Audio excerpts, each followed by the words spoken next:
Good morning, beautiful people. How are you doing today? As you see, I'm not driving. I'm walking along my fence area. I had an episode earlier here the week. I don't know if I've ever told you folks before, but I'm a type 2 diabetic. And earlier the week, on Wednesday, I went out to have my break and sit in my truck. A little bit of more peace and quiet sitting in the truck. And when I finished my break and I started to get down from my truck, I lost all my vision. I couldn't see a thing.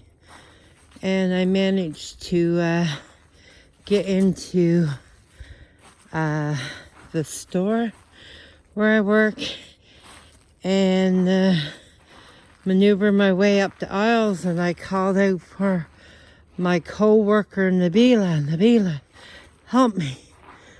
And she came and she guided me up to the pharmacy counter, and the pharmacist called for our assistant manager, and they went and they took my blood glucose level. They pricked me more than once. I think my manager enjoyed pricking me. There you go. Hey, Shay. Anyway, that being said, I was at a 28. It was really high, and they wanted to call an ambulance. And of course I said, I can't afford that ambulance ride. It's way too much money. So they called my daughter over. She works in the same store and just a different department. And they called her, and she phoned her dad, who's my ex-husband. And he came and took me down to the hospital. And they put me in a bed right away, and then administered insulin through an IV form. And yeah, so when it went down to 17, he sent me home, and so I went home and I ate a couple hard-boiled eggs, which I know that helps to level out your blood sugar levels. So I ate that, and then I went up to lie down in the bed, and I must have fell asleep for about an hour, and all of a sudden I woke up and I could not catch my breath. I was like, I can't breathe.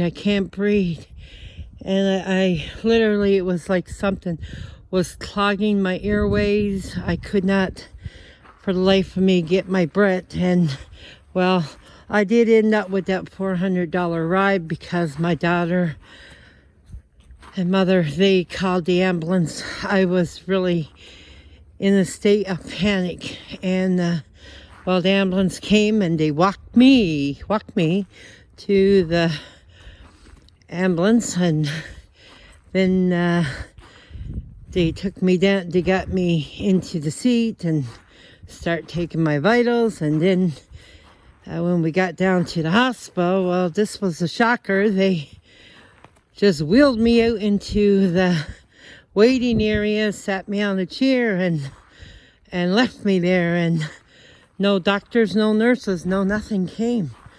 And I have to say, it was very, very scary because I couldn't see a thing. Everything was just blurry vision. And I can see here right now, I can see where I'm walking, but it's still a little bit blurry. And I just decided to come out and just walk along my fence line here, just to get a bit of air, and to got my walking stick here. I know when you go for a walk, that helps to bring down your blood sugar. A little bit of exercise. So yeah. So I told my mother I wouldn't go too far out of sight in case I fell or anything. So I'll turn around now and walk back the other way so she can see I'm still here. So yeah, so that's been my week this week. So anyone who's prayer believing, I need more prayer. It's been a tough couple weeks, folks, I'm gonna tell you. It really has. And right now I'm off work. I can't see because I can't see numbers, and well, I can't go to work because I can't see the numbers. So my boss is putting me off on short-term disability, and yeah, it's everything right now is a real mess, especially financially. It's just a huge mess for me. I'm really in a pickle. So anyone looking at me getting my windshield fixed very soon, you're dreaming. It won't be for a long while. I'm sorry, but it is what it is, right? So anyone that's out there who's believes in the power of prayer, I ask you, please keep me in your prayers. It's been really a hard, difficult time, and it looks like, folks, that I'm going to have to end up on insulin. And I'm a person who is petrified of needles. Now I got to get someone to help me upload this video to YouTube too. It's like, man, you don't know. When you don't have your eyesight, it's a very scary thing, and having to depend on people the past couple of days, it's I'm not a person who likes depending on people. I don't do very good with that. But anyway, I hope everyone is doing great, and I pray blessings over each and every one of you. I pray God keeps you all good and fine, and you love your spouses and stuff, eh?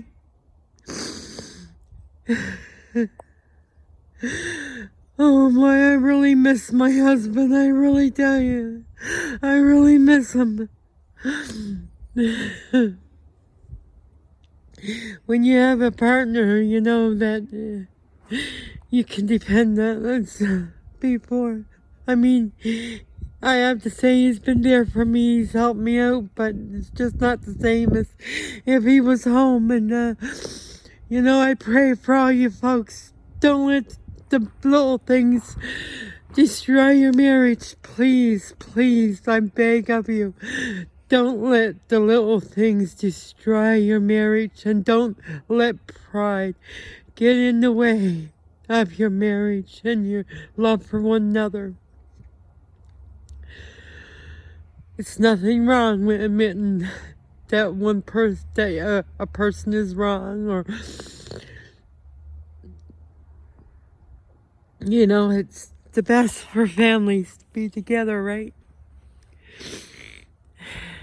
Love your kids and all that. Love your parents if you know you got them around. Have them. I mean, it's not easy. I know. I've gone through my issues in the past 2 months. It's very hard, but you know, it's all about family, folks. Everything is about family. And anyway, and you protect your teenagers, right? There's so much old stuff going at them today. Your little kids that are in kindergartens and stuff like that, elementary, there's so much old stuff in the schools. Protect them. Anyway, if you're out and about today and you see someone that you don't know, smile and say hi. You could be the very sunshine that brightens their day. Anyway, folks, take care. God bless, and God willing, we'll see you in tomorrow's video. Bye-bye. Have a great and wonderful day, okay? Bye-bye.